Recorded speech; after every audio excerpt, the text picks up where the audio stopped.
صل وسلم على سيدنا محمد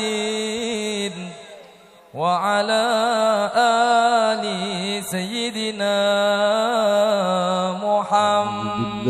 من الشيطان الرجيم.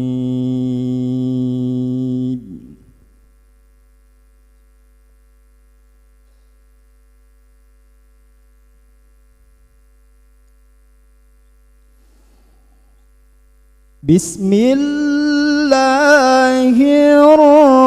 الرحمن الرحيم.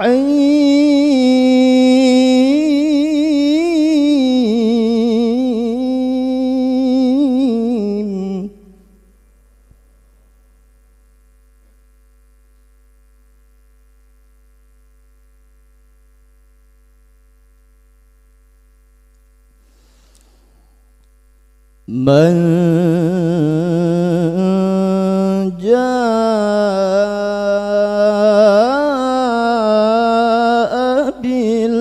بالحسنة فله عشر أمثالها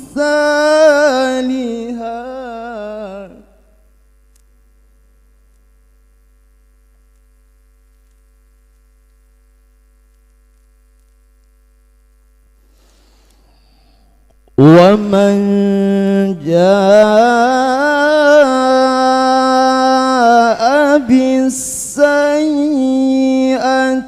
فلا يجزى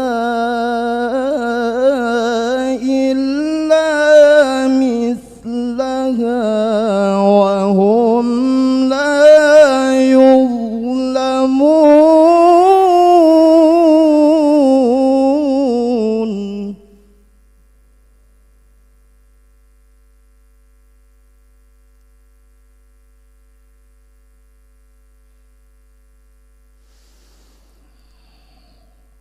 قل إنني هداني ربي إلى صراط مستقيم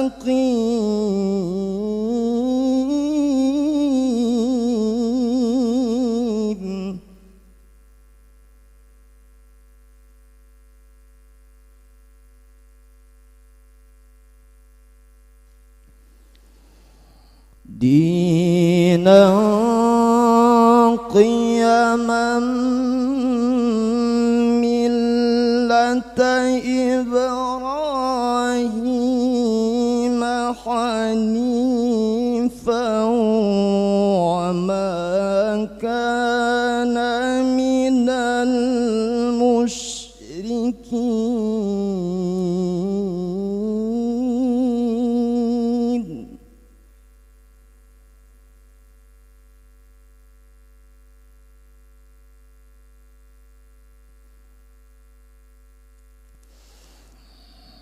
قل إن صلاتي ونسكي ومحياي ومماتي لله رب العالمين.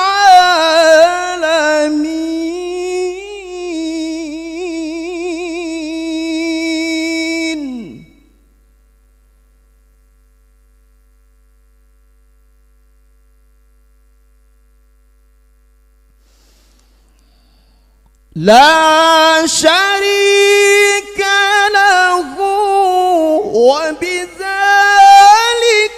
أمرت وأنا أول المسلمين.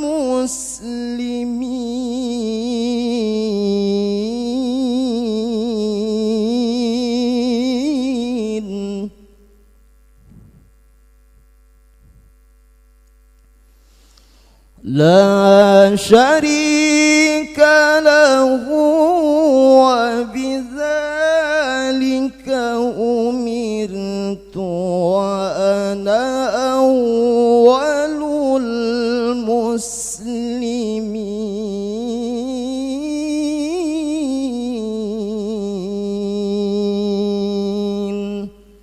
Sadaqallahul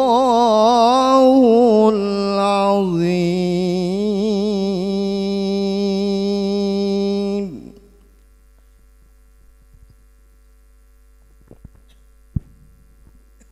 Alhamdulillah.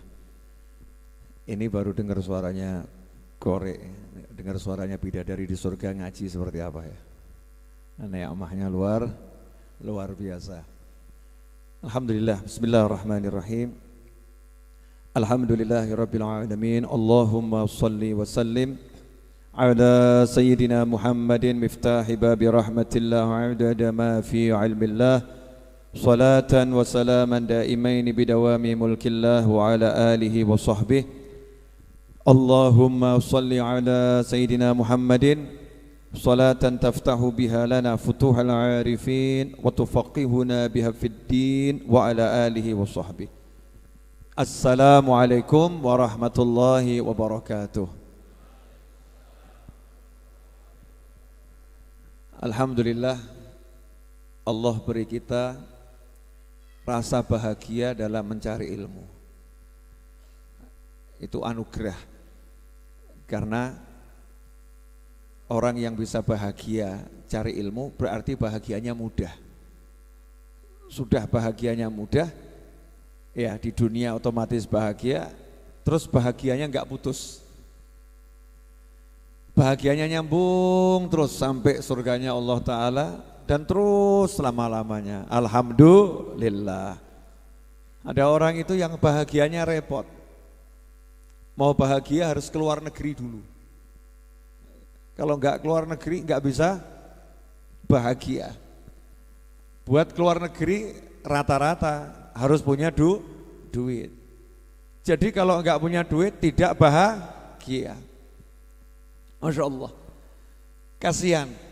Makanya doanya Habib Ali Al-Habsyi rahimahullah yang insya Allah kita akan hadir di haul beliau nanti 17 Desember di Solo di Masjid Riyadh. Beliau doa yang menjadi doa penutup majelis Ar-Raudhah. Ya. Allahumma ja'al fi ta'atika farahi wa sururi. Ya Allah, jadikan farah dan sururku, senang dan bahagiaku, bahagia dan senangku dalam taat kepadamu. Jadi kalau sudah bahagianya itu taat, berarti bahagianya mudah. Kenapa? Karena taat itu mudah. Makanya saya heran sama orang yang bilang, kenapa ya maksiat itu kok mudah, taat kok susah ya? Enggak seperti itu. Taat itu mudah, ya taat itu mudah dan sangat mudah dan jenisnya unlimited. Contoh, ngomong yang baik, taat atau enggak taat? Taat. Ngomongkan nikmat, taat atau enggak taat? Taat. Ya, kata Allah kan, terhadap nikmat-nikmat dari Tuhanmu maka sebutkanlah, betul? Jadi ngomongkan nikmat itu taat. Lah kita ini seringnya ngomongkan nikmat atau ngomongkan musibah. Saya itu ke masjid kehilangan sandal. Ngomong. Tapi kalau ke masjid terus di sebelahnya jawil gitu ya, mengeluarkan uang $1.000 Singapura gitu ya. Kira-kira ngomong sama orang atau disimpan tuh? Uangnya disimpan, mulutnya ditutup ya, mulutnya ditutup. Mungkin dia ngomong sama istrinya satu ya, ngomong sama teman dekatnya, tapi enggak diomongkan ke orang-orang. Kalau musibah, Indonesia dan luar negeri dengar semuanya. Di-share. Ya musibahnya itu di-share. Padahal kalau taat diomongkan itu nikmat. Ya. Taat itu dibicarakan enak. Makanya saya lagi membicarakan nikmat taat. Saya ini lagi praktek. Saya lagi praktek membicarakan nikmat kok ya alhamdulillah gitu. Kita dikasih rasa suka cari ilmu. Padahal tadi buat saya ini ujian besar loh. Kenapa? Saya lagi asik tadi itu di mall. Ya, jadi kalau Anda bilang, Habib, ya kita mau ngaji ke Raudhah itu perjuangannya berat. Kita mesti tinggalkan rumah. Saya ini tadi ninggalkan mall gara-gara kalian. Kalau enggak ada ilmu ya, saya akan tetap bertahan di mall. Loh Habib, kenapa di mall? Ya, mempersiapkan yang harus dipersiapkan untuk tamu-tamu Majelis Ar-Raudhah. Untuk tamu-tamu hall yang bermalam di Majelis Ar-Raudhah. Sementara besok pagi subuh insya Allah saya sudah harus pergi ke Jakarta. Saya jam 10, jam 11 pagi sudah harus ceramah di Jakarta insya Allah. Malamnya juga harus ceramah di Jakarta. Paginya harus balik ke Solo, ngurusi lagi persiapan buat orang-orang yang mau nginep di sini. Jadi dari pagi sampai malam tadi ini urusannya saya bangunan dan bangunan dan bangunan dan bangunan. Asyik itu, karena itu juga to'at, asyik. Nah lagi asyik-asyiknya, cuman kalau to'atnya di mall kan lebih asyik ya. Nyari lampu gitu kan, itu kan to'at tapi di mall. Ya, kemudian cari pernak-pernik ya untuk persiapan majelis. Karena ada lampu yang harus dicari untuk lantai 4, ada lampu yang dicari untuk lantai 5, silakan Anda pusing yang mana lagi. Ya, harus ada yang dicari ya untuk persiapan kamar mandinya. Itu kalau 6 kurang harus jadi 10, nambahin harus cari itu. Itu enak. Tapi begitu ingat Imam Nawawi jauh lebih enak. Terus lihat wajah-wajah yang kelaparan ini Masya Allah. Lapar ilmu maksudnya, lapar ilmu, kelaparan ilmu, nunggu gitu ya, nunggu pengen dapat ilmu dari Allah Subhanahu wa ta'ala. Dan saya disuruh ngajar, padahal saya juga nggak punya. Jadi saya menikmati duduk nih mau ngomong apa gak paham. Ya sementara ini orang-orang butuh ilmu, yang mau ngomong gak ngerti harus ngomong apa, coba ngeri atau gak ngeri? Ya ngeri atau enggak ngeri. Maka saya pakai ilmu yang diajarkan Nabi Muhammad SAW dan diajarkan Allah Ta'ala. Kalau kamu syukuri akan ditambah, betul ya? Kalau disyukuri pasti ditambah. Kalau kamu ajarkan nanti kamu diajari yang belum kamu ketahui. Makanya saya mulai dengan Alhamdulillah dulu, syukur dulu. Alhamdulillah. Kok Bapak, Ibu, saya, kita semua pemirsa dimanapun Anda berada rela kuotanya hilang demi tayangan yang gak jelas ini. Ya, ini kan bukan tayangan film gitu bukan ya? Kalau film digarap setahun 2 tahun garapnya ditonton gitu, itu memang ada kerja keras gitu kan.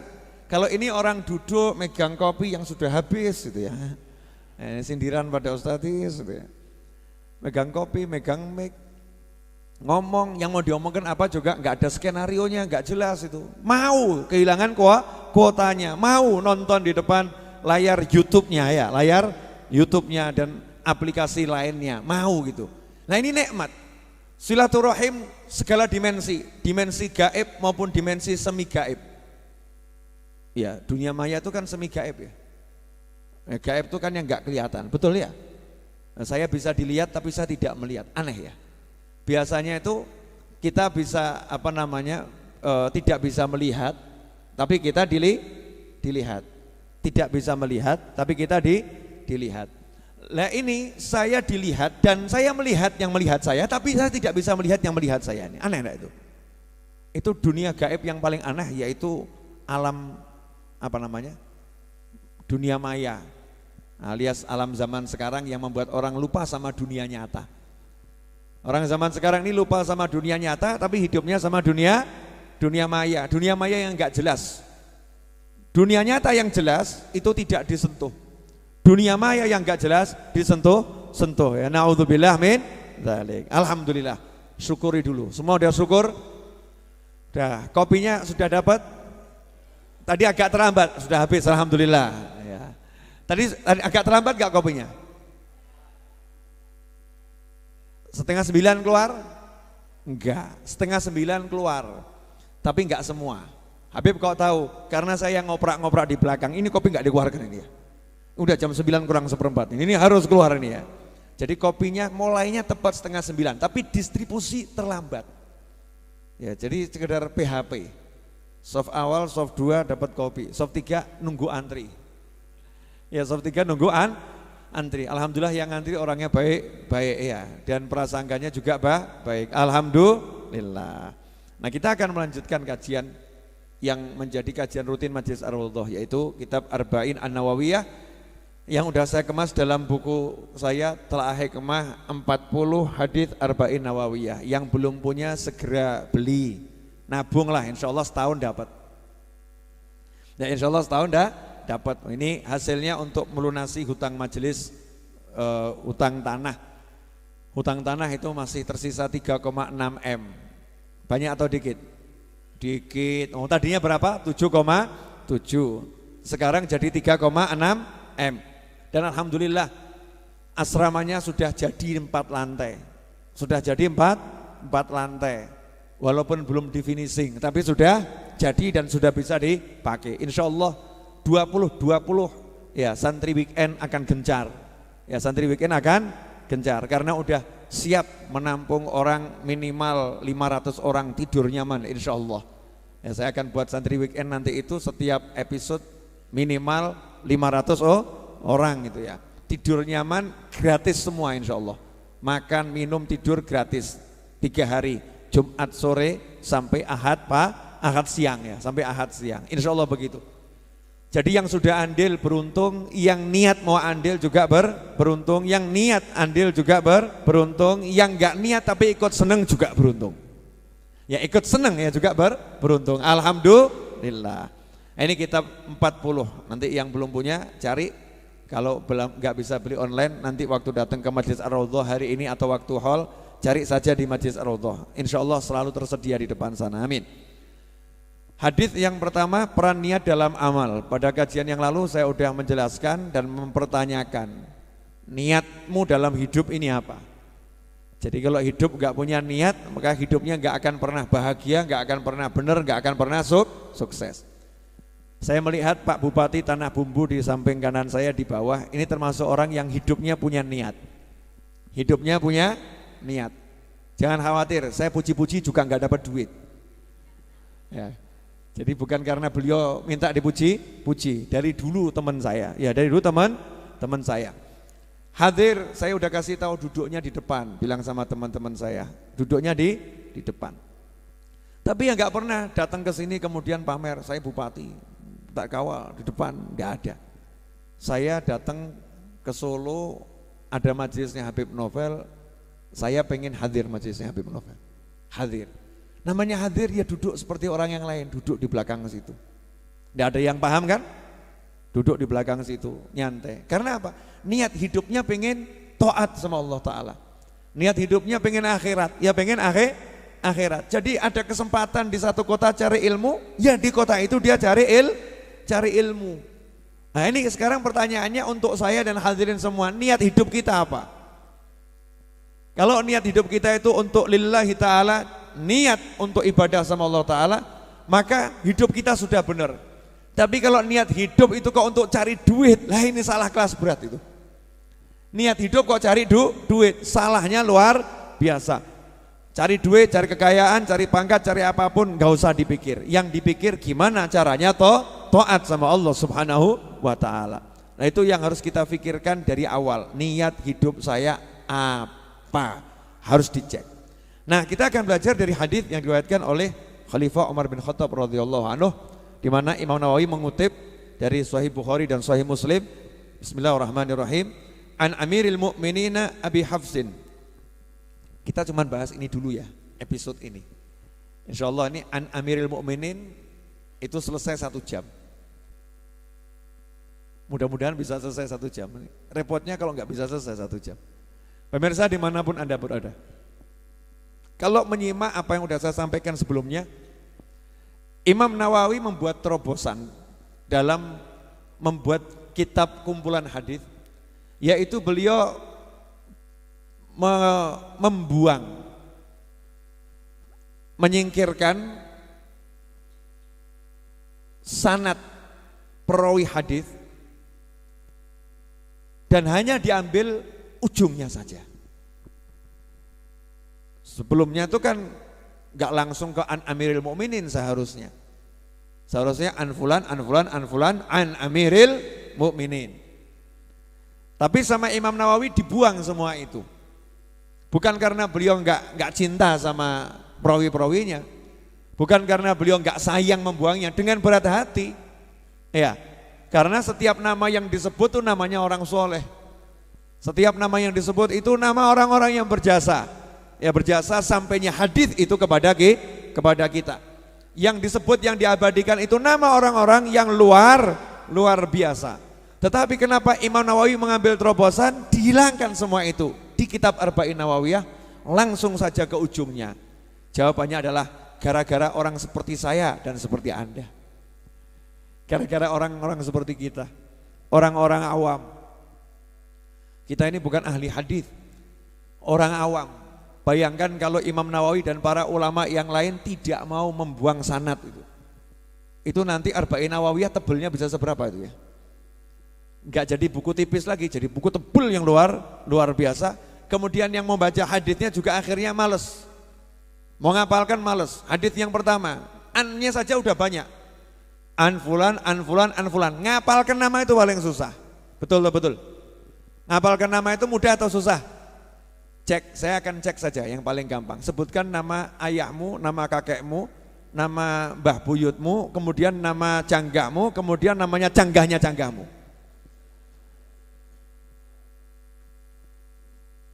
Bisa enggak? Susah kan ya? Ngapalkan nama banyak itu agak susah. Kemudian ngapalkan hadis, nggak boleh kurang satu huruf, nggak boleh tambah satu huruf. Buat orang awam susah, makanya Imam Nawawi ngambil terobosan radhiyallahu anhu. Terobosannya adalah, udah ini perawi-perawinya hilangkan saja, langsung ke intinya. Perawi yang paling utama. Sebelum Nabi Muhammad SAW, siapa yang nyampaikan ini? Ya, siapa yang nyampaikan? Pelajaran buat kita semua. Walaupun banyak hal penting, tapi yang lebih penting itu harus diutamakan.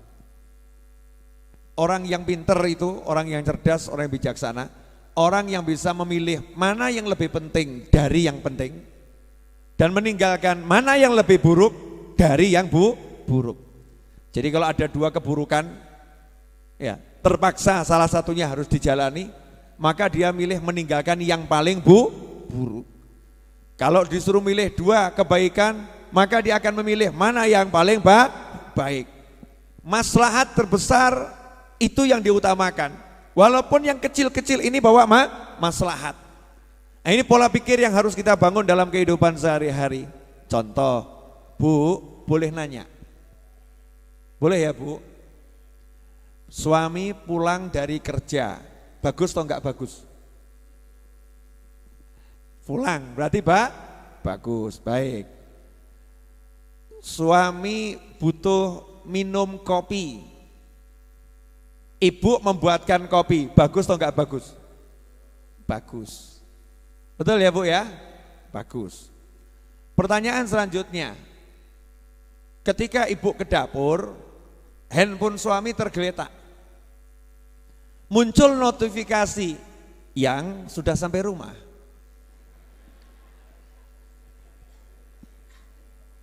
Bagus atau jelek?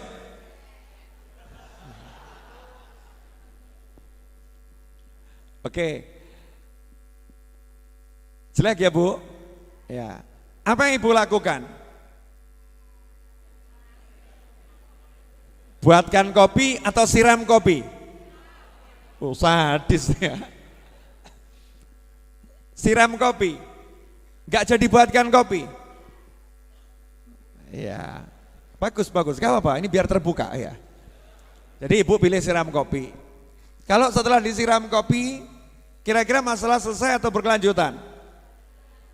Berkelanjutan, betul. Yang terjadi perdamaian atau peperangan? Peperangan. Perang sama damai enak mana? Tadi yang milih perang siapa?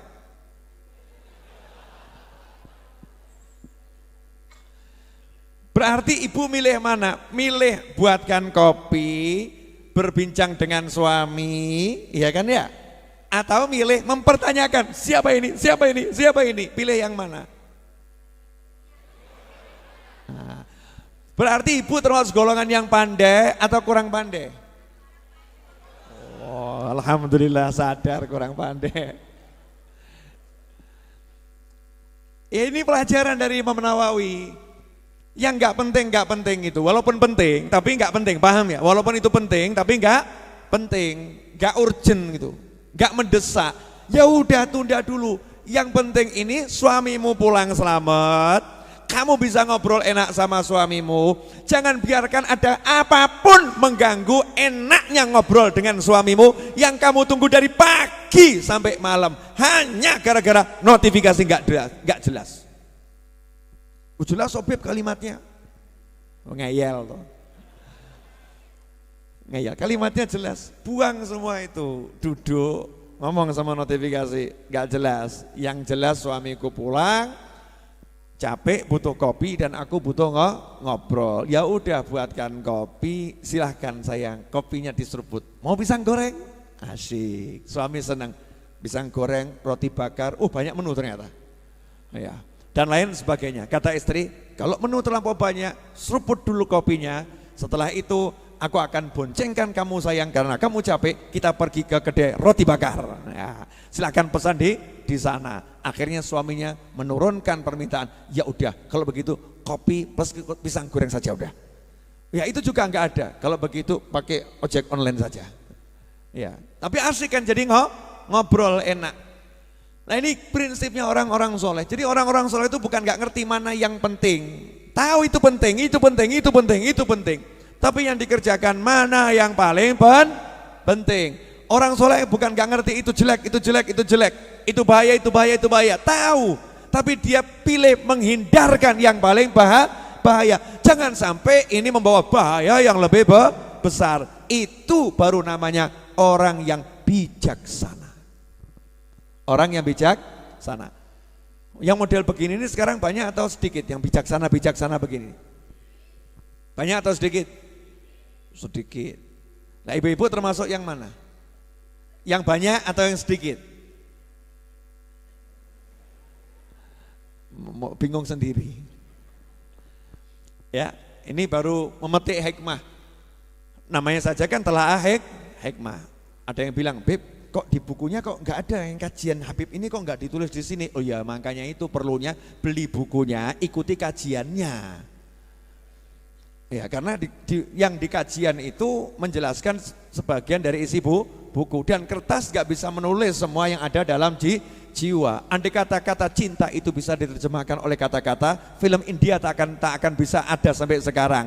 Film India tak pernah habis karena cinta gak bisa ditulis dengan kata-kata. Ataupun sinetron dan film selalu ada yang namanya bentuk-bentuk cinta yang berkembang gitu ya. Makanya orang nonton sinetron dan film bab cinta gak pernah ada habisnya. Betul ibu-ibu? Langganan sinetron.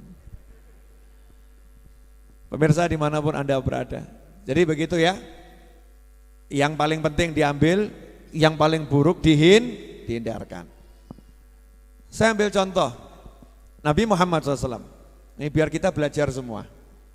Nabi Muhammad SAW yang diberi Allah hak untuk membuat ajaran agama.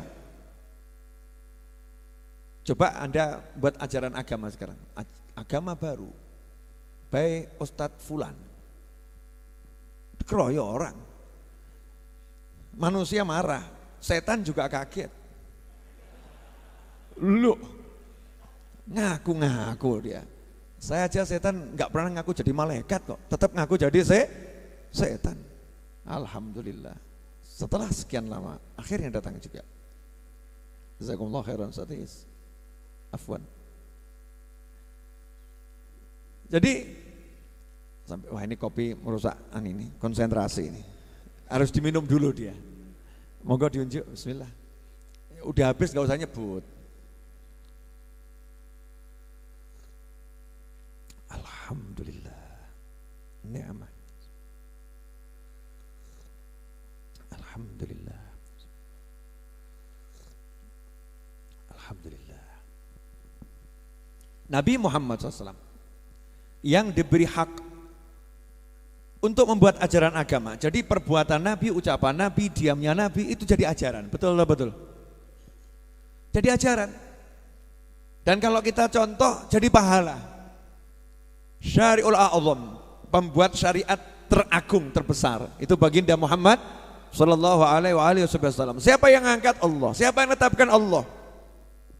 Ya, yang ngangkat Allah, yang menetapkan Allah, disaksikan oleh seluruh makhluk ya Allah Subhanahu wa ta'ala.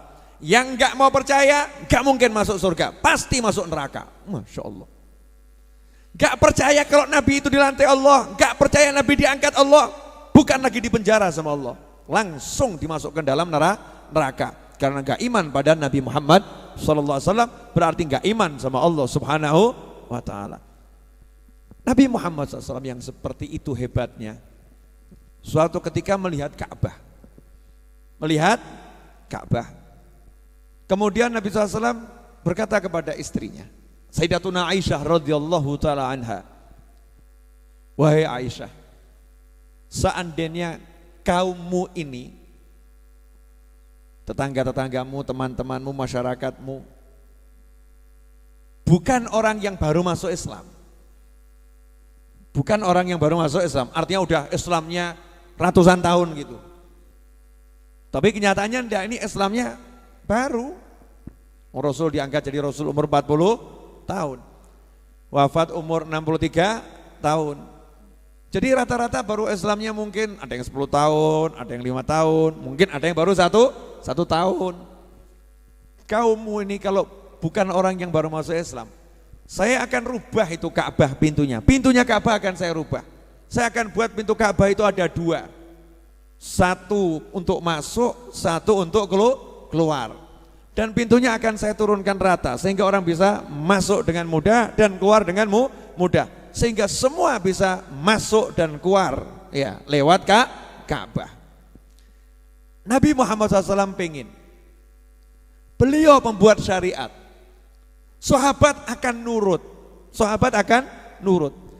Tapi karena sebagai manusia, Nabi Muhammad SAW harus ya menjaga hati manusia yang banyak, melihat hati manusia yang banyak, mempertimbangkan hati manusia yang banyak. Ini ngajarin kita, mempertimbangkan hati manusia yang banyak. Ini menjadi polemik atau tidak? Ketika itu jadi polemik, itu jadi hal yang gak baik di masyarakat, apa sabda Nabi Muhammad SAW? Kalau bukan karena kaummu ini baru masuk Islam, sudah saya rubah. Ternyata dirubah tidak sama Nabi? Tidak dirubah pintu Ka'bah, dibiarkan begitu saja. Kenapa dibiarkan begitu saja? Nanti kalau dirubah menimbulkan polemik. Padahal itu Nabi Muhammad SAW, Rasulullah SAW. Makanya jadi orang bijaksana itu enggak mudah. Karena hanya orang yang alim, orang yang punya ilmu, orang yang punya keluasan jiwa dan hati, beningnya fikir ya dan nurani, itu yang bisa jadi orang bijaksana. Bu, jadi kalau ibu ketika suami pulang capek, lelah, butuh dipijat, butuh dikasih kopi, terus tampak notifikasi, terus ibu marah-marah, ibu bijaksana atau keterlaluan? Pemirsa, alhamdulillah di Masjid Ar-Raudhah ibu-ibu sepakat, suara yang keras mengatakan keterlaluan. Ya keterlaluan. Nah ini kita diajarkan untuk bijaksana, itu Nabi Muhammad SAW. Itu kira-kira bijaksana atau sangat bijaksana itu? Sangat bijaksana. Coba lagi. Ini yang bisa begini nih orang yang belajar sama orang bijaksana. Saya alhamdulillah belajar sama orang bijaksana. Jangan Anda kira saya bijaksana, belum. Saya galak saya. Ya tapi kalau guru saya sangat-sangat bijaksana. Nabi Muhammad SAW coba lihat dalam sejarah. Ketika Nabi duduk bersama para sahabat radhiyallahu taala anhum ajmain, Nabi Muhammad SAW bisa saja asal tunjuk. Kamu berangkat ke sana ya? Kamu berangkat ke sana ini. Bawa ini surat saya ke sana. Berangkat ke sana. Kira-kira nurut atau enggak nurut? Nurut. Yang merintah Nabi Muhammad SAW nurut. Tapi Nabi Muhammad SAW gak mau seperti itu.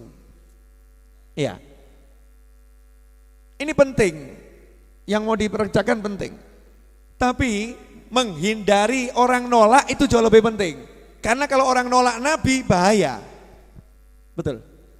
Nolak Nabi bahaya. Atau yang berangkat sebetulnya agak, aduh takut saya. Saya takut saya. Walaupun sahabat gak ada yang takut, bukan penakut. Tapi Rasulullah SAW itu ngasih ya, suri teladan. Ngukur untuk kita zaman sekarang loh, bukan untuk sahabat, untuk kita zaman sekarang. Nabi saja kalau mau nyuruh, itu yang disuruh nggak ditunjuk langsung. Rasul nanya, siapa yang mau bawa surat ini ke sana? Siapa yang mau? Siapa yang mau? Itu sahabat yang kira-kira mampu, angkat tangan. Contoh, ingat ketika rumahnya Rasul Muhammad SAW kedatangan tamu? Masih ingat? Terus Rasul minta sahabat ke rumahnya untuk ngecek satu demi satu kamar-kamar istri Nabi Muhammad SAW ada makanan tidak. Karena kadang-kadang juga ada yang ngirimi makanan, ternyata semua dicek gak ada makanan, gak ada susu, adanya air putih. Maka Nabi Muhammad SAW tidak ngomong kepada Khalifah Abu Bakar As-Siddiq radhiyallahu anhu, wahai Abu Bakar jamu tamu saya, enggak. Enggak ngomong kepada Umar bin Khattab, wahai Umar jamu tamu saya radhiyallahu anhu, enggak. Enggak ngomong kepada Sayyidina Utsman bin Affan, menantunya yang kaya raya, wahai Utsman jamu tamu saya, tidak. Enggak ngomong kepada Ali bin Abi Thalib karramallahu wajhahu, wahai Ali jamu tamu saya, tidak. Tapi Nabi bertanya, siapakah di antara kalian malam ini yang bersedia menjamu tamu saya? Kenapa? Nabi enggak mau memberatkan sahabatnya. Lu mungkin punya makanan, tapi mungkin malam itu pengen kelonan sama istrinya. Kalau jamu tamu kan repot. Mungkin punya makanan, tapi malam itu lagi privasinya nggak mau diganggu. Mungkin mau main-main sama anak-anaknya. Mungkin makanan punya, karena orang-orang Arab, terutama sahabat Nabi Muhammad SAW, paham yang namanya jamu tamu itu semua ditinggalkan. Benar-benar dia urusi tamu. Ikramul dhaif. Benar-benar tamu itu dilayani lebih dari seorang raja. Sahabat diam semua, masing-masing melihat kondisinya. Bisa enggak ya saya jamu tamunya Nabi Muhammad ini SAW? Lah yang angkat tangan tuh fakirnya fakir, miskinnya miskin. Angkat tangan, saya ya Rasulullah. Ini mental satu badan ini. Makanan enggak punya, duit enggak punya, mental satu badan. Saya ya Rasulullah. Pulang ke rumah, tamunya dibawa. Nanya sama istrinya, ada makanan? Enggak ada. Saya udah bilang mau jamu tamunya Nabi Muhammad SAW. Gimana kamu ini? Jamu tamu enggak bilang-bilang, enggak ada makanan. Gimana? Ya udah, masih ada makanan apa? Ada makanan untuk anak-anak kita. Ya sudah, kalau begitu anak kamu lenakan, gendong nangis, gendong lapar, gendong, jangan dikasih makan. Makannya buat tamunya. Kata istrinya, gak mungkin cukup. Cukup. Lah kamu makan apa? Saya nanti akan sandiwara makan. Nah caranya bagaimana? Pasti tamunya tahu. Tidak akan tahu. Gimana? Matikan lampunya. Nanti pura-pura nanti habis gitu ya. Minyaknya habis, pura-pura. Berarti di situ dusta untuk tamu boleh. Demi menyenangkan loh ya, demi menyenangkan. Misal begini, tamunya kamu pinjemi mobil Alphard terbaru. Terus kamu ditanya, lah bapak nanti ke kantor naik apa? Oh ada, saya ada Alphard yang lebih baru lagi. Wah, padahal gak ono. Itu bohong untuk menyenangkan tamu itu. Tidak apa-apa seperti itu. Tapi kalau membohongi tamu lah itu lain lagi masalah itu ya. Ya beda masalah. Paham maksud saya kan? Nah inilah Nabi Muhammad SAW. Saya kasih contoh lagi. Perjanjian Hudaybiyah, Sulh Hudaybiyah. Kalau Bapak Ibu pemirsa lihat nanti belajar Sulh Hudaybiyah ya di Sirah Nabawiyah, Perjanjian Hudaybiyah. Nabi Muhammad SAW itu mau haji sama sahabat, dilarang sama orang kafir. Orang kafir ngelarang Nabi, kafir ngelarang Nabi Muhammad SAW. Bayangin, Nabi mau masuk Mekah dan bukan sendiri loh. Bawa sahabat yang banyak jumlahnya dan semua siap mati. Kalau Anda belum siap mati, nah, jujur, siap mati atau belum? Lah yang ngaku gitu loh kok, nggak mau ngaku kenapa? Sudah siap mati belum? Belum, diajak mati juga mikir-mikir. Betul kan ya? Oh kalau mati nanti dulu Beb, nanti dulu. Kalau sahabatnya Nabi Muhammad SAW siap mati semua. Siap mati. Di depan Mekah ini tinggal masuk nggak boleh. Apakah Nabi Muhammad SAW mengatakan, wahai sahabatku, ibadah haji mulia, orang kafir menghalangi kita. Orang kafir menghalangi kita, tujuan kita mulia, kita akan haji, si kafir menghalangi kita. Mari kita hunuskan senjata, bunuh mereka semua, kekuatan kita cukup, ambil kembali Mekah, rebut Mekah, aku Nabi, aku tidak berdusta, surga untuk kalian semua. Apakah Nabi begitu? Enggak. Kalau mau bisa enggak? Bisa. Betul ya, kalau mau bisa enggak? Bisa. Sah atau enggak sah? Sah. Halal atau enggak halal buat Nabi? Halal. Baik atau enggak baik? Baik, enggak mungkin toh perbuatan Nabi enggak baik. Pasti super baik. Tapi kenapa opsi itu tidak dipilih oleh Nabi Muhammad SAW? Padahal kekuatan bala tentara Nabi saat itu besarnya luar biasa. Kenapa enggak dipilih? Jawabannya sederhana. Berangkat haji penting. Tapi menjaga nyawa manusia agar tetap hidup dan nantinya masuk surga jauh lebih penting. Paham kan? Jadi berangkat haji penting, masuk Mekah penting. Tapi orang kafir itu tidak mati, itu jauh lebih penting. Kenapa? Karena kalau orang kafir mati, dia masuk neraka. Dia dibutuhkan bukan mati, dibutuhkan hidup agar bisa terima hidayah, agar masuk surganya Allah Subhanahu wa ta'ala. Aku diutus bukan untuk membantai, tapi membawa orang ke surganya Allah Subhanahu wa ta'ala. Pola pikir seperti ini umat Islam paham enggak ini? Ini kok lihat saya enggak enak, kenapa ini? Pola pikir enggak ngajak musuhan, tapi ngajak, ayo masuk surga bareng saya, ayo masuk surga bareng saya. Sehingga opsi perang itu opsi paling akhir. Bahkan berangkat perang, pesannya Nabi sama sahabat apa? Jangan punya cita-cita ketemu musuh ya, jangan harap-harap ketemu musuh ya. Coba kalau kita, oh nanti tak patahin ini, bunuh aja, bunuh. Kalau kita kan begitu. Ini enggak, jangan punya cita-cita ketemu musuh. Akhirnya berhenti di Hudaybiyah, datang utusan-utusan orang kafir untuk melobi. Ya, buat pemirsa dimanapun Anda berada, kalau mungkin belum tahu kata kafir ya. Kata kafir itu orang yang menolak untuk beriman kepada Allah dan Rasulnya. Ya, bukan untuk mengatakan itu kasar atau tidak. Itu bahasa Arab. Di Al-Quran ya ada, qul ya ayyuhal kafirun. Jadi kalau Anda nggak mau pakai kata kafir, ya jangan baca Al-Quran. Karena Al-Quran ya pakai kata kafir. Kita bilang kafir bukan untuk merendahkan siapapun, tidak seperti itu. Ya untuk membedakan saja mau iman sama tidak mau iman. Kalau pakai kalimat non muslim lain lagi, beda. Nah, non muslim ini untuk orang-orang yang sama muslimin baik lah, itu non muslim. Tapi kalau sama muslimin kasar itu ya kafir, itu memusuhi Allah, memusuhi Nabi Muhammad SAW. Ada orang yang tidak beriman tapi enggak musuhin. Ada orang yang tidak beriman tapi mau musuhin. Ada orang yang beriman tapi musuhin. Ini paling enggak jelas ini. Paling enggak jelas. Boleh saya lanjutkan? Jadi bagaimana perlakuan Nabi pada orang-orang yang musuhin? Orang-orang kafir tadi yang musuhin Nabi Muhammad SAW.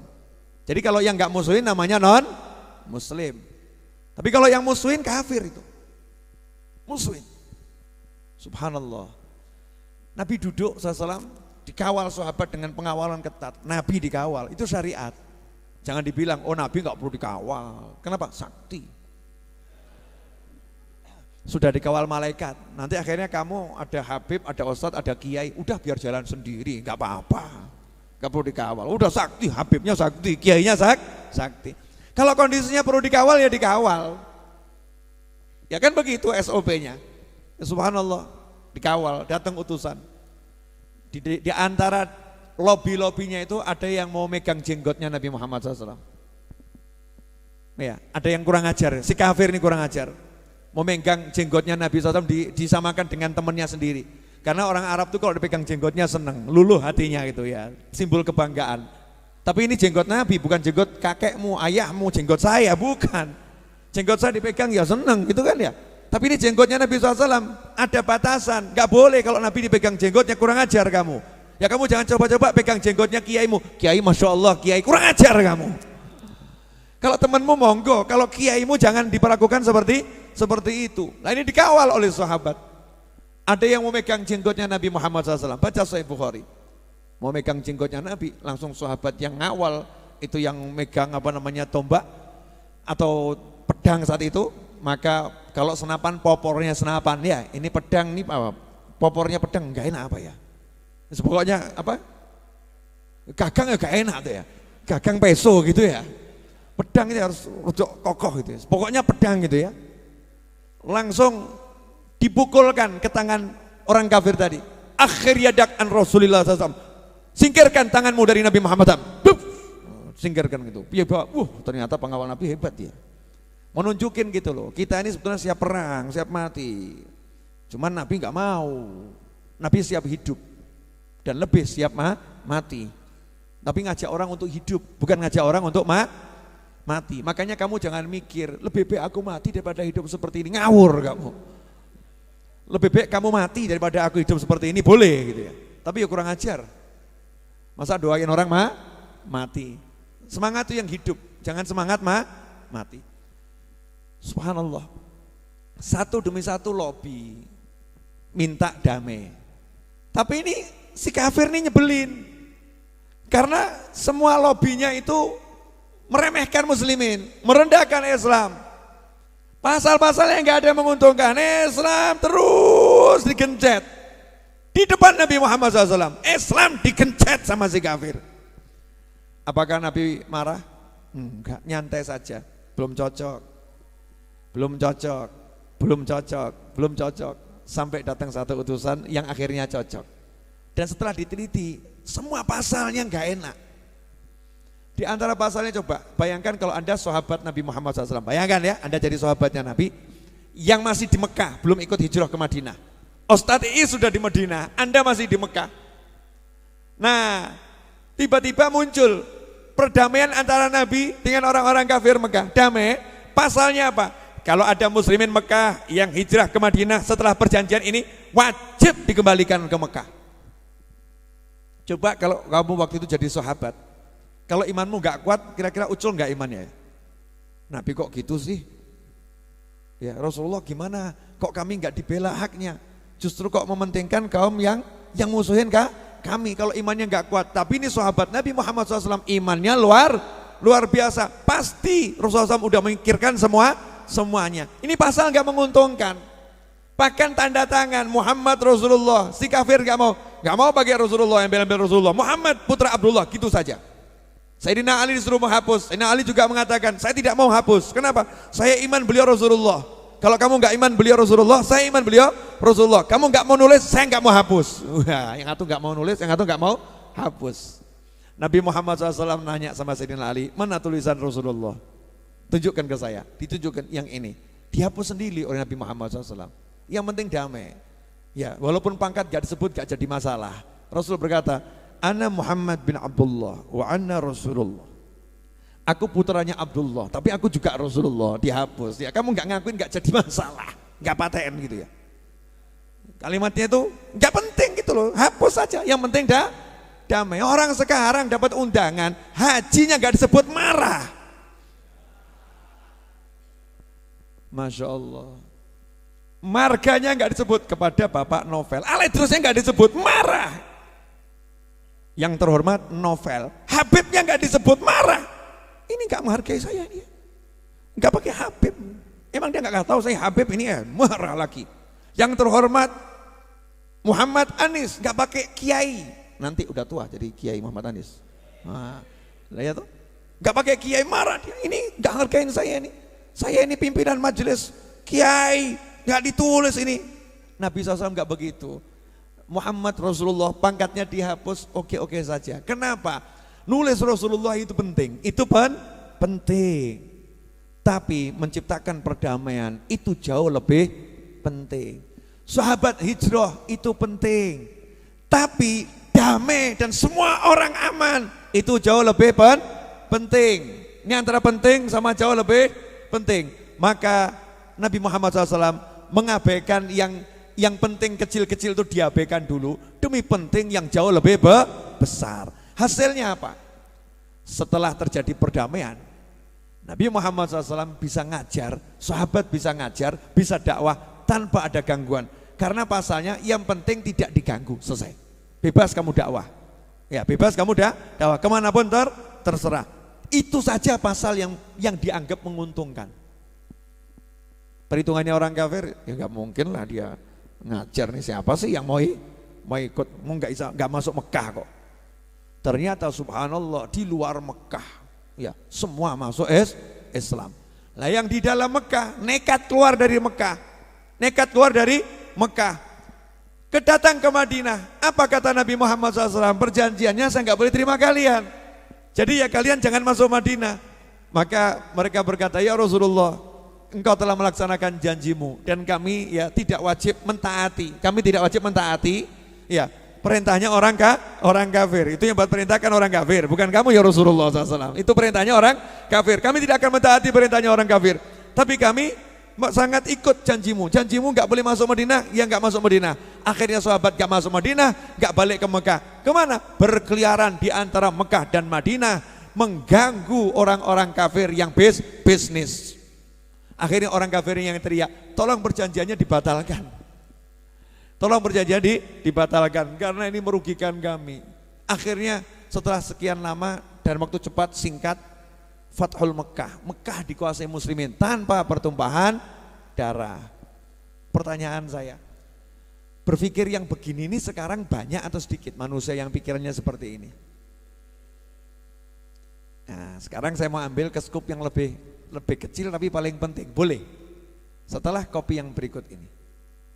Loh, saya ini begini-begini ngomong sudah 50 menit loh. Iya. Enggak terasa.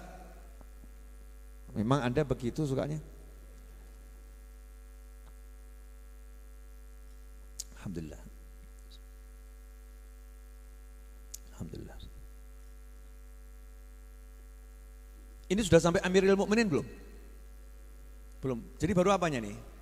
An ya. Belum sampai Amirul Mukminin. Baru sampai apa? An. Udah selesai belum annya? Belum.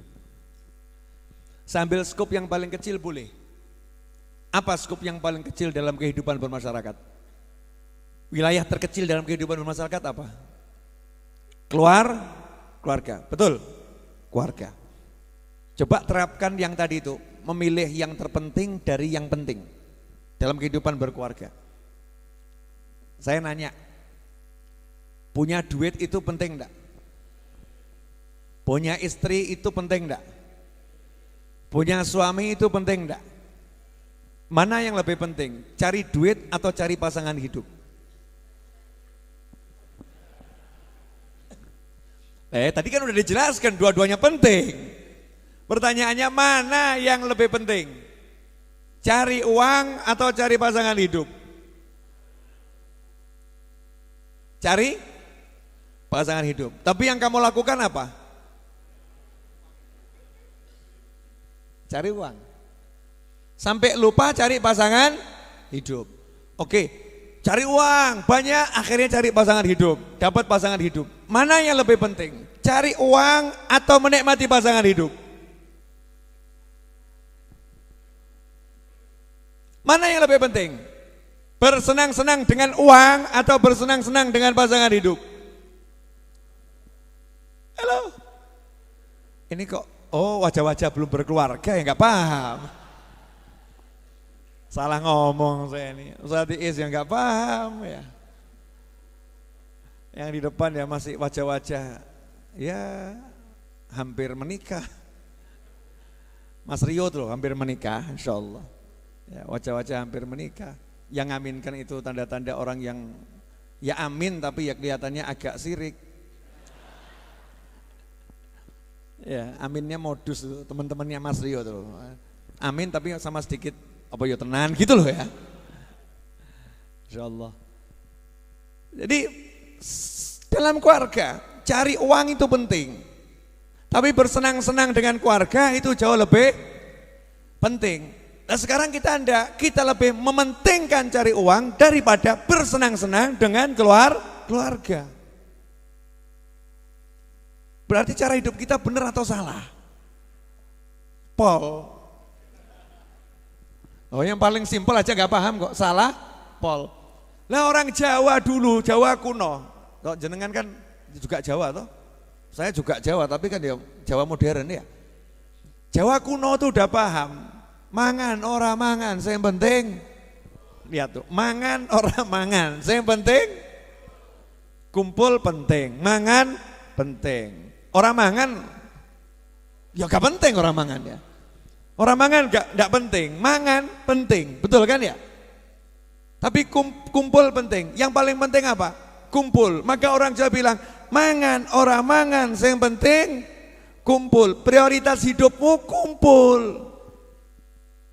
Lu indah ini kalau diterapkan benar itu. Indahnya luar biasa. Lagi boleh. Bu, nonton TV sama nonton anak penting mana? Ibu, melihat televisi sama melihat anak penting mana? Melihat anak sama melihat handphone penting mana?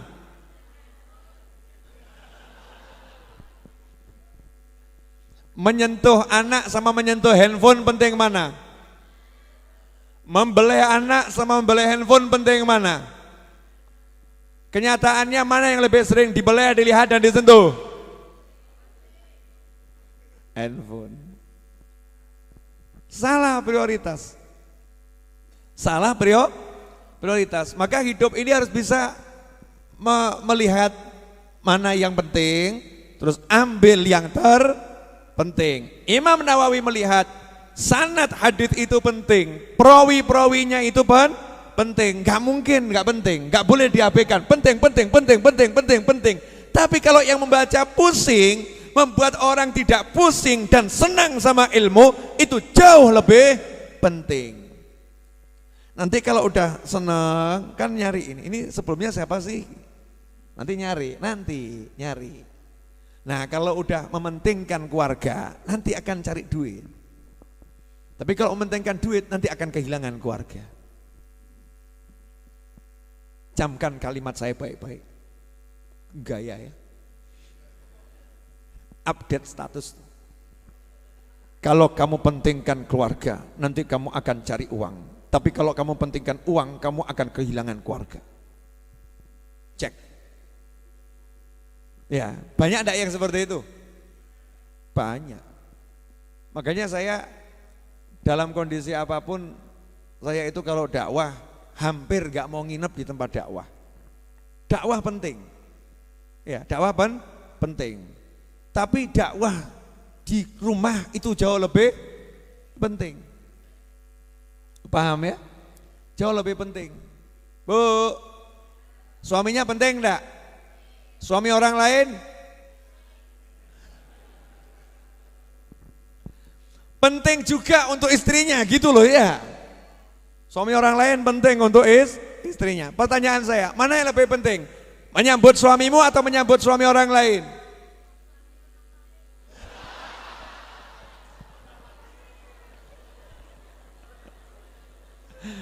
Menyambut suami orang lain. Masya Allah. Itu jawaban yang sudah saya duga, saudara-saudara. Karena walaupun ibu-ibu ngomongnya lebih penting menyambut suaminya sendiri, kenyataannya kalau suaminya pulang biasa-biasa saja, tapi kalau suami orang lain datang disambut luar biasa. Betul? Ngaku. Kalau tadi cuma satu orang, sekarang mulai banyak pesertanya itu. Yang tadi itu menyuarakan isi hati, yang lain tadi masih berpura-pura, akhirnya ikut-ikut juga.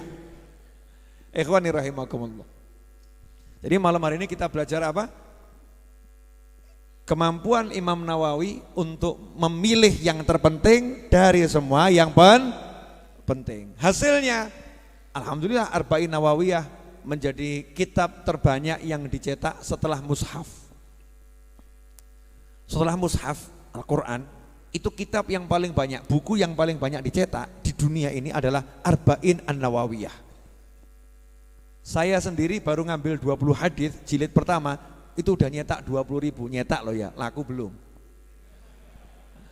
Nyetak kan kita bicaranya, nyetak. Buku yang terbanyak dicetak setelah Al-Quran, setelah mushaf Al-Quran, itu adalah Arba'in An-Nawawiyah. Kenapa? Simple, gak ribet, gak ruwet, praktis, efektif, lengkap, semuanya ada. Nah ini juga pesan buat kita semua. Membuat orang masuk Islam itu penting. Betul ya? Penting. Mengajarkan sholat itu penting. Lah kalau ada orang baru mau masuk Islam, jangan kamu ajarkan, Mas. Kamu kalau masuk Islam wajib sunat. Nanti kamu setelah sunat tahu enggak, Mas? Sunat itu khitan. Khitan tahu enggak, Mas? Itu ditarik, dipotong. Nah, itu khitan. Ya, itu khitan ya. Nanti itu diperban begini prosesnya, tanya sama yang ahli khitan itu. Kalau kamu belum paham, khitan alias sunat, bahasa medisnya apa enggak paham. Nah, setelah itu ya setelah kamu nanti syahadat, kamu harus mandi, sekujur badan harus tersiram air. Setelah itu kamu kena kewajiban semua, Mas. Ya, kamu wajib tuh mulai wajib zakat ya. Kamu kalau punya duit mampu wajib loh haji. Kalau kamu gak haji masuk neraka loh. Matimu mati kafir. Ini orang baru mau syahadat sudah dibilang mati kafir. Paham maksud saya enggak ini? Ini karena gagal paham untuk mengutamakan yang paling penting dari semua yang penting dan penting. Untuk menghindarkan yang negatif ya dan mendatangkan yang positif. Jangan sampai orang terjerumus pada sesuatu yang berbahaya untuk dunia dan akhiratnya. Makanya Al-Habib Abdullah bin Alul Haddad radhiyallahu anhu ketika ditanya, yang pernah saya jelaskan tuh loh, di tempat wudhu umum di tapal batas kota itu biasanya ada tempat untuk wudhu, untuk mandi umum, siapapun boleh pakai. Banyak yang buat untuk fisabilillah gitu, buat sumur, disiapkan baknya dan lain sebagainya. Zaman dulu kan orang dulu kan naik unta, naik kuda, capek, istirahat di situ, bisa minum, bisa wudhu, bisa sholat. Nah, di tempat wudhu ada yang masang paku dipasang, dipukulkan, ditempelkan tuh paku. Buat naruh bajunya, niat buat naruh bajunya musafir. Bagus atau enggak bagus? Kira-kira penting atau enggak penting? Penting. Coba Anda di toilet, di kamar mandi, enggak ada centelannya. Nah, sotis dicek ya, centelannya masih utuh atau hilang semua itu. Ya, enggak ada centelannya itu. Repot atau enggak repot? Repot, rentan kena najis, betul kan ya? Terus enggak lama datang satu orang, pakunya dicabut. Ternyata niatnya ini nanti kalau ada orang yang tunanetra wudhu di sini, dia nggak tahu ini ada paku, matanya bisa kecoblos ya, lebih parah nanti dia sakitnya. Ini dahinya bisa kena paku, dia terluka nanti, dicabut sama dia. Jangan sampai ini melukai orang, dicabut. Ada kasus seperti ini, Habib Abdullah bin Alwi Al-Haddad Sahib Ratib radhiyallahu anhu rahimahullah. Ya ditanya, yang ditanya Habibnya ini sejak umur 4 tahun tunanetra. Tapi alimnya luar biasa. Sampai hari ini rumusan zikirnya dibaca di seluruh penjuru dunia. Wirdul Latif, Ratibul Haddad, ya, dan wirid-wirid yang lain banyak itu. Kitabnya An-Nashihah Dunia, Dakwah Utama dan lain sebagainya. Apa kata Habib Abdullah Haddad? Yang mencabut paku tadi pahalanya lebih banyak daripada yang masang paku. Loh, kok bisa, Habib? Iya. Yang ngasih paku niatnya ngasih manfaat. Yang nyabut niatnya menghindarkan bahaya. Menghindarkan bahaya itu pahalanya lebih besar daripada memberi manfaat. Sama-sama penting, tapi lebih penting kamu menyelamatkan orang. Lebih penting menyelamatkan orang. Nah, ini yang harus dipahami dalam dakwah. Jadi orang dakwah itu makanya kalau nggak paham ini nggak bijaksana nanti. Ucapannya nggak bijaksana, perbuatannya nggak bijaksana, sikapnya nggak bijaksana. Kenapa? Nggak paham mana yang paling penting. Nggak paham mana yang paling penting. Makanya bahaya kalau orang dakwah tidak tahu. Ya nggak tahu ini bahaya. Lah untuk tahu mana penting mana nggak penting harus belajar. Ya harus belajar. Bu, melanjutkan pengajian ini penting enggak? Membiarkan orang kelaparan benar atau salah? Jadi mana lebih penting? Mengisi perut orang lapar atau melanjutkan pengajian? Pinter. Mengisi perut orang lapar. Karena orang lapar ini kalau perutnya nggak diisi nanti terima pengajiannya bisa salah. Akhirnya keluar ya. Akhirnya keluar nanti ngomong, itu paku-paku di tempat duduk cabuti semua. Kacau ini. Pakunya jangan dicabutin, tapi dijadikan biar kalau orang kena tidak melukai. Jadi buatnya yang benar, buatnya yang bagus, buatnya yang baik. Jangan yang salah. Ikhwani rahimakumullah. Dilanjut dikit boleh? Enggak usah banyak-banyak, dikit saja. Ngaji Arba'in Nawawiyah ini 1 jam itu sudah padat sebetulnya. Banyak yang bisa kita pelajari. Insya Allah antum pulang, saya kembali melanjutkan yang harus saya lanjutkan. Kita dapat 1 ini bisa ditularkan ke orang lain. Mas, cari duit itu penting mas. Tapi bersenang-senang dengan keluarga jauh lebih penting mas. Makanya mas, dipecat gak jadi masalah. Yang penting keluarga tetap bahagia. Daripada kamu pertahankan pekerjaanmu tapi keluarga berantakan. Contohnya, kalau kamu tidak pindah keluar pulau, kamu tidak ikuti aturan perusahaan, maka kamu akan dipecat. Maka jawablah, lebih baik saya dipecat daripada saya jauh dengan ibu saya, jauh dengan istri saya, jauh dengan anak saya. Duit bisa saya cari di tempat yang lain, tapi keluarga ditinggalkan, itu aduh, kerugian yang luar biasa. Bisa enggak mikir seperti itu? Wah, angel. Itu jujur itu angel tuh. Karena begitu ngomong, "Mas, ya, kamu di rumah ya, Mas? Aku tak jadi TKW." Kemana? Hong Kong. Masya Allah. Akhirnya suaminya diam-diam nikah lagi. Terus istrinya curhat, "Aku capek-capek kerja ke luar negeri, ternyata dia di Indonesia tidak setia. Dia menikah dengan wanita lain. Sementara yang dibuat menikah uang dari yang aku kirimkan setiap bulan sekali." Masya Allah. Ada anda yang seperti itu? Saya cuma nanya loh ya. Nah ini kan ya, karena nggak bisa milih mana yang penting, mana yang lebih penting. Nah orang Jawa udah ngasih tahu, cari duit itu kalah penting daripada kumpul dengan keluarga. Makanya jadikan kumpul dengan keluarga itu nomor 1, yang lain nomor 2. Saya ngomong sama istri saya, kalau saya butuh anak saya dan kamu bilang anak kamu harus sekolah, maka saya akan putuskan anakmu dari sekolah. Jadi istri saya ajarin, sekolah itu penting, tapi ikut bapak jauh lebih penting, ikut ibu jauh lebih penting. Kalau sekolah menghalangi anakmu kumpul sama kamu dan suamimu, maka lebih baik anakmu putus sekolah. Leres, jos. Tapi jangan kamu jadikan alasan itu untuk tidak menyekolahkan anak. Salah. Ini anak saya nih Anis nih. Ya kan? Jadi begitu. Misal begini, bapaknya pengen ngajak anaknya pergi ke Surabaya atau pergi ke Bandung ya, pengen gitu, sekali-sekali sama anak, pergi sama anak, pengen, nak yuk ikut ayah. Nah kok istri ngomong, anakmu sekolah.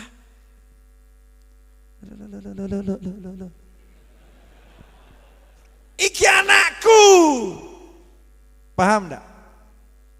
Gimana sekolah mau merebut anak saya? Sekolah masih bisa besok-besok. Kalau bapaknya nggak bisa besok-besok, hari ini harus sama bapaknya. Galak nggak saya? Galak. Pertanyaan saya, kalau terjadi seperti ini, seandainya seperti ini terjadi, terus istri saya ngeyel, yang waras siapa? Menurut orang-orang yang waras istri saya, betul ya? Bapaknya gendeng. Anak disuruh nggak sekolah, bapaknya nggak beres itu. Ibunya tuh bener, jos anak sekolah, betul? Nah itu menurut anda, menurut orang Jawa kuno, ya ibunya gendeng. Lalu golek duitnya gak penting kok ya.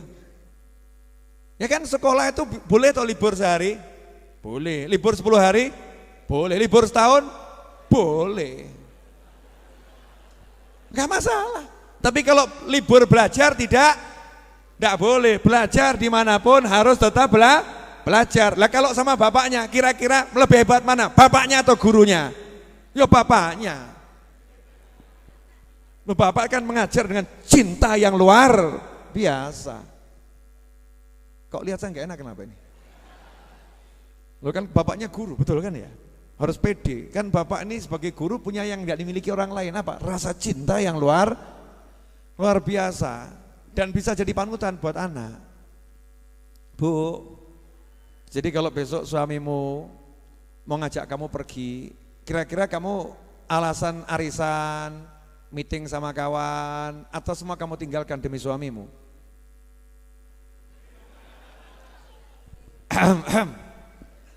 Bu, diajak suami pergi ke mall, sayang temanin aku ke mall ya. Kebetulan ibu ada pesanan nasi liwet. Mas, saya ini mau dapat pesanan nasi liwet 10 bungkus. Mau dapat. Tolak. Kata suami, tolak. Mas, 10 bungkus. Tolak. Kenapa? Kamu mau tak ajak pergi nemenin saya ke mall. Mas, lebih baik aku pilih 10 bungkus daripada jalan-jalan ke mall sama kamu gak jelas. Istri model begini bener atau sangat keliru? Alah, gaya. Oh, pelaku kok gaya.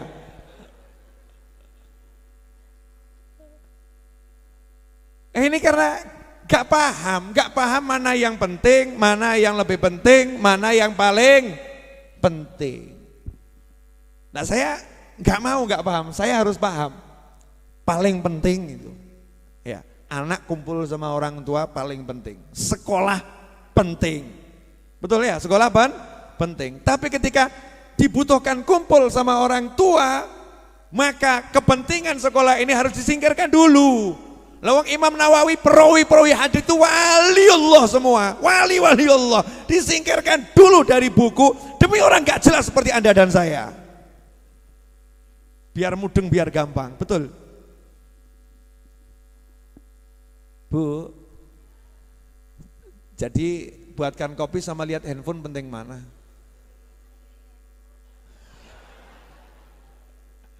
Penting handphone. Terakhir, insya Allah ini sudah 1 jam lewat dikit. Terakhir, mana yang lebih penting, memikirkan hutang atau bayar hutang? Mana yang lebih penting? Cek ya. Memikirkan hutang atau membayar hutang? Oke. Mana yang sering kamu lakukan? Mikir hutang atau bayar hutang?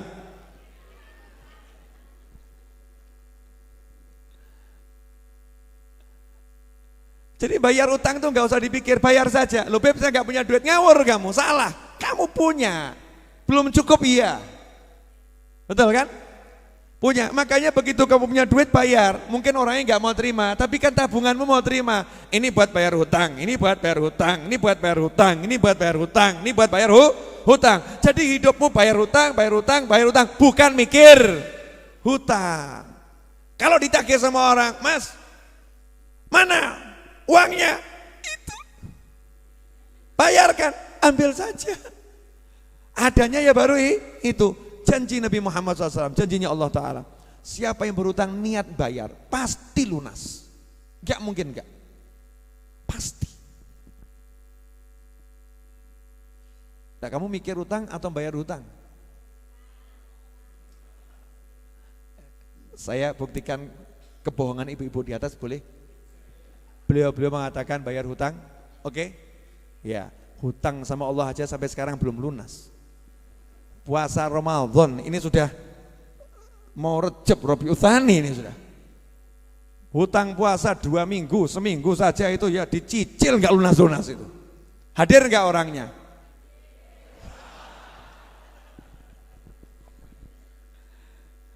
Itu, jadi bukan dipikir tapi dikerjakan.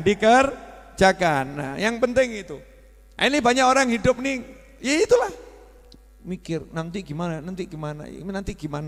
Mikirnya gak perlu dipikir, yang harus dikerjakan tidak dikerjakan. Pusing semuanya. Jadinya gak enak. Alhamdulillah.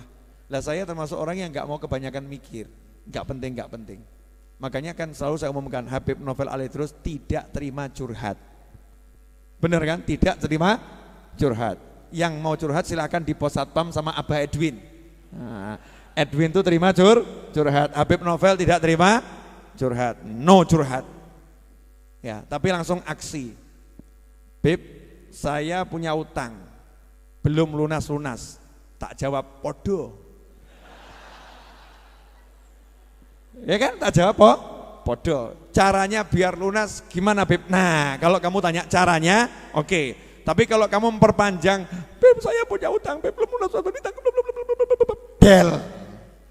Langsung del. Lewat. Kenapa? Curhat, keluh kesah.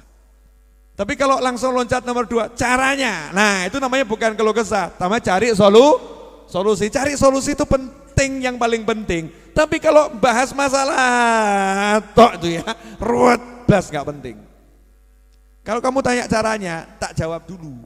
Simple. Punya kenalan kiai Habib Ustadz yang soleh? Punya. Datangi dia, ajak ke rumahmu. Jamu. Lunas hutangmu nanti. Tapi yang betul-betul soleh loh ya, jangan yang KW.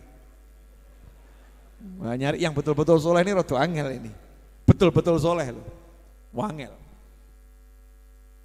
Bukan angel dok, ini wangel, betul-betul soleh. Habib punya dalil. Nah ini model orang nggak jelas. Titik tak kok dalil lagi.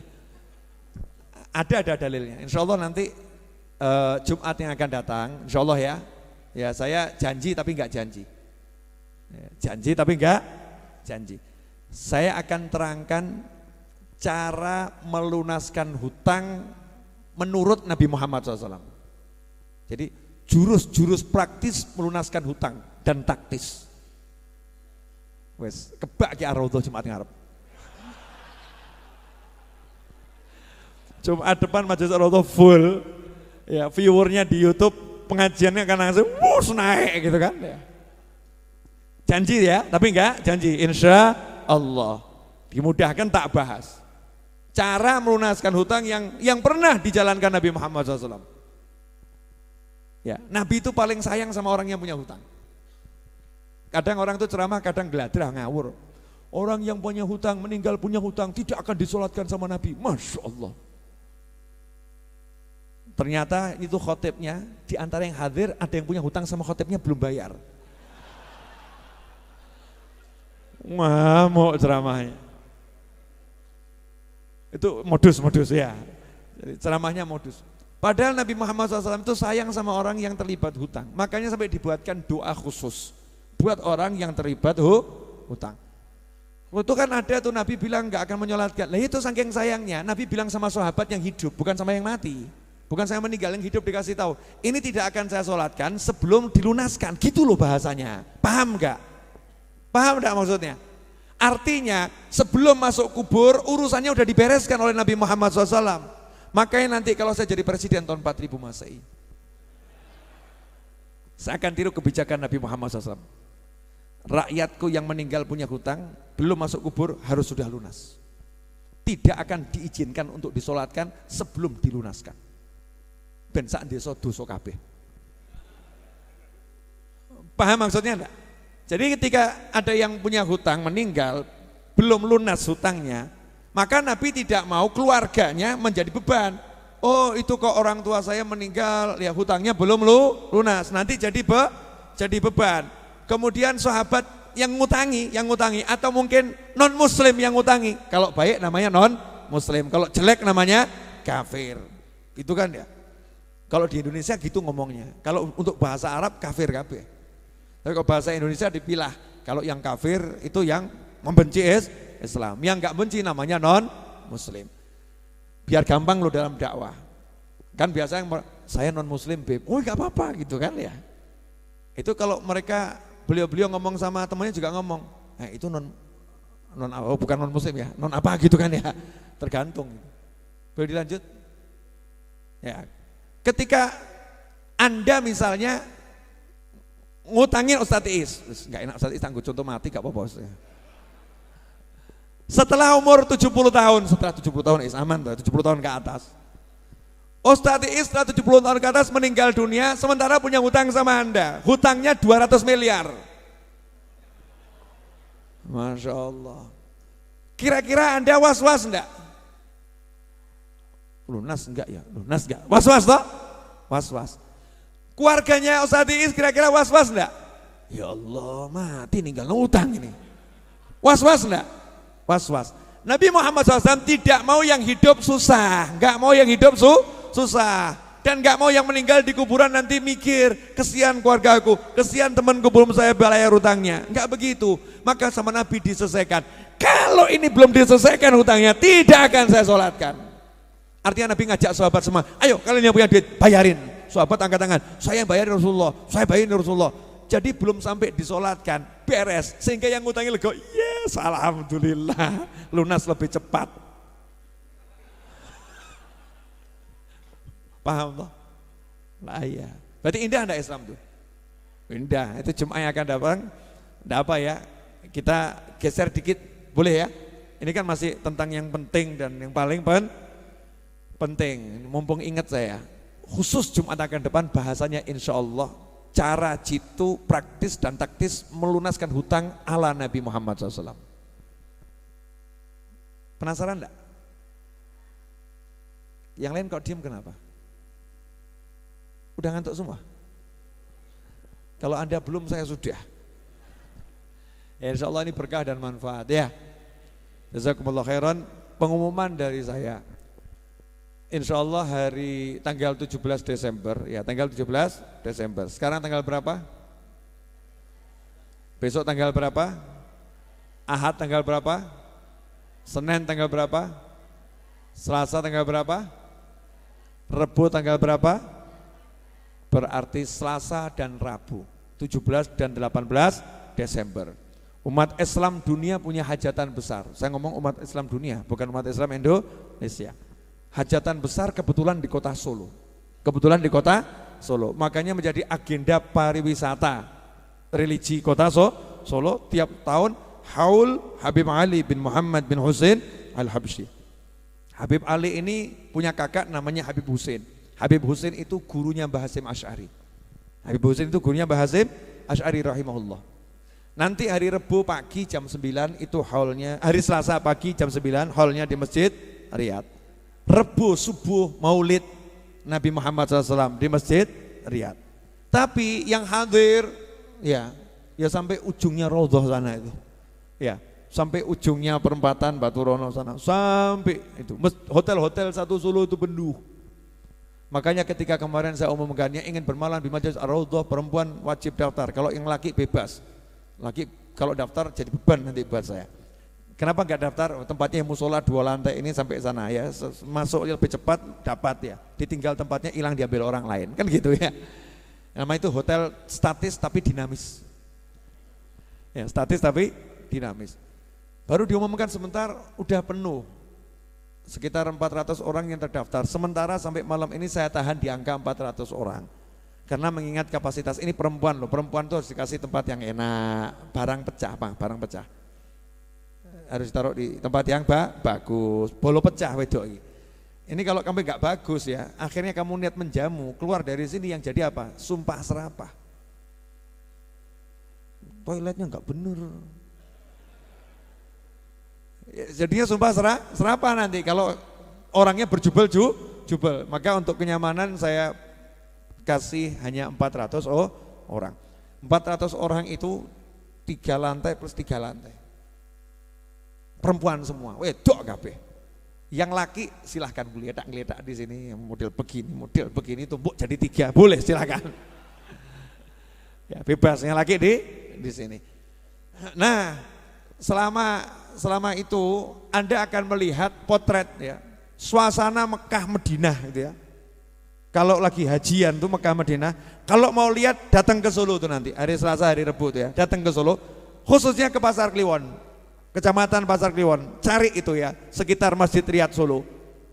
Anda akan lihat orang naik becak ya, sarungan, kopian, pemandangan indah itu. Mal-mal itu seperti mal-mal di Mekah itu, Masya Allah, sarungan semua yang di mal. Coba kalau saya ke mal ke sarungan, tampak paling aneh. Tapi nanti itu ya hari Selasa Rebu, yang ke mal enggak pakai sarung justru aneh. Kenapa? Yang ke mal rata-rata pakai sarung, yang ke mal pakai kopiah. Penuh dari mana-mana, itu pemandangan yang indah. Ukhuwah Islamiyah terjalin kuat, gak saling kenal tapi bisa ketemu. Wah, bolo ya. Teman semua nih, muslimin teman tuh, indah. Hari Selasa dan Rebu. Nah, Anda kalau datang ke Majelis Ar-Raudhah jangan cari saya. Wangil ketemu. Kenapa? Saya jadi pelayan, jadi saya muter-muter kemana-mana ya, ngontrol kemana-mana, hilang saya. Ar-Raudhah gedenya segini, mudah untuk menghilang. Ya, mudah untuk menghilang. hadir saja ya, insya Allah dapat berkahnya Habib Ali bin Muhammad bin Husain Al-Habsyi. Kalau saya ketemu jenengan saya yang beruntung, alhamdulillah. Kalau enggak ketemu jangan gelo. Kalau enggak ketemu jangan gelo. Dan kalau ketemu saya kasih syarat satu, mau buat saya senang, ketemu saya untuk acara haul, jangan ada yang salaman. Ya cukup.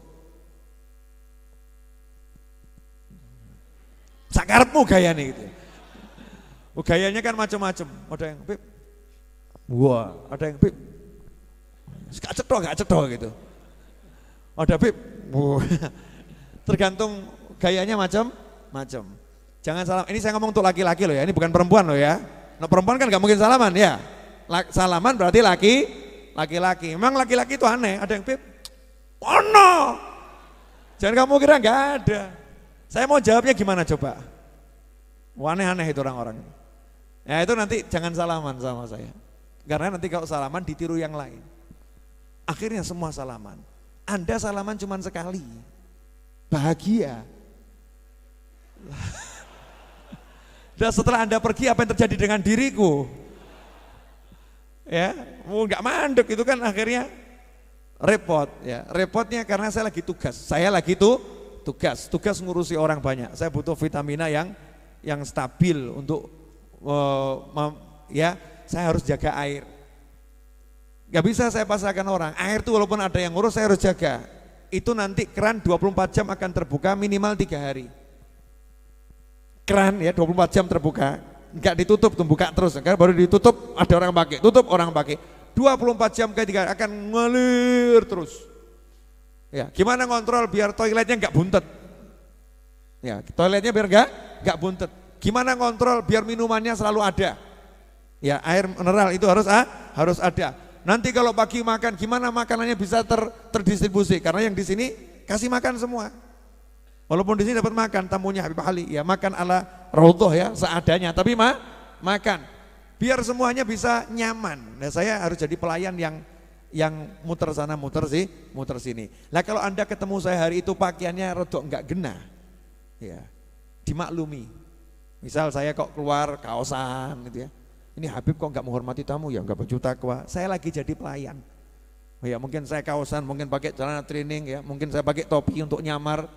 Ya, kalau ketahuan penyamarannya jangan dibilang Habib kok pakai topi, jangan bilang begitu ya. Itu modus untuk menyamar. Ya harap dimaklumi. Jelas semuanya?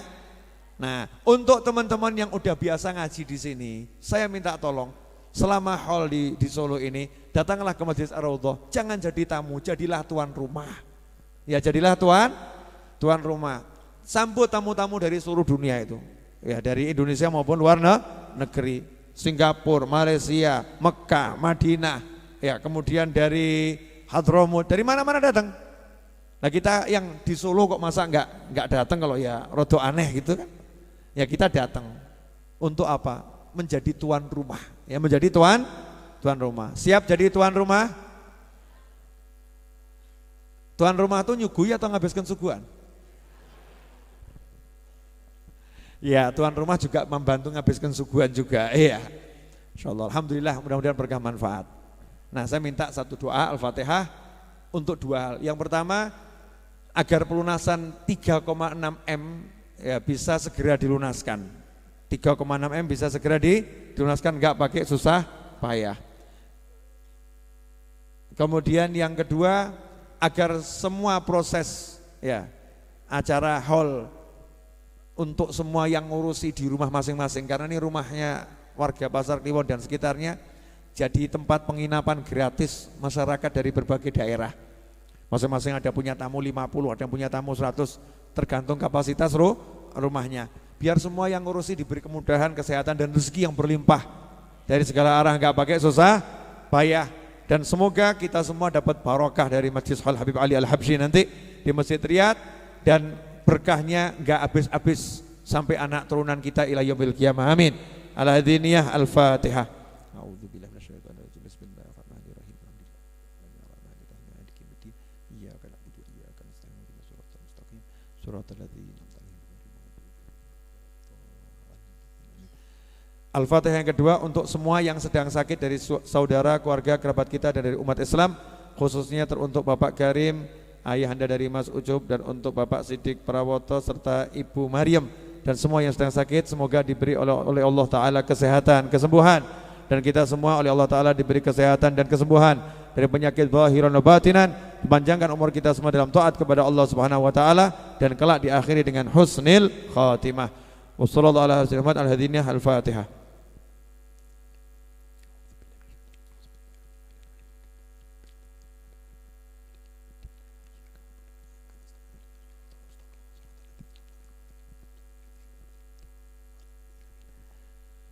Nah, ini salah satu bakat tersembunyi ayahnya yang diturunkan ke anaknya. Saya itu punya bakat tersembunyi tapi nggak pernah bisa. Tapi anak saya jadinya bisa. Itu anak saya bisa bukan karena anak saya, karena bapaknya. Bapak itu tetap gak gelem kalah ya. Ini punya bakat bisa nyuling, tiba-tiba anak saya ini bisa nyuling. Suling, tapi suling syar'i, suling yang halal yang fikih nggak ada khilaf itu. Suling yang bambu kosong gitu ya, nggak ditutup atasnya itu ya, kosong gitu. Nah, bisa nyuling. Nanti dia mau tampil di acara hall itu mau nyuling gitu. Di acara ada hijir marawesnya, insya Allah kalau jadi kan ada hijir marawes tuh. Nah, itu mau nyuling. Ya, juga nanti di Raudhah mau saya suruh nyuling juga, insya Allah. Itu bapaknya loh ya, bapaknya. Ya anaknya ketularan, ketularan. Jadi tetap bapaknya yang harus dilihat, jangan lihat anaknya. Masya Allah, ini bapak geragas namanya. Insyaallah barokah manfaat. Amin.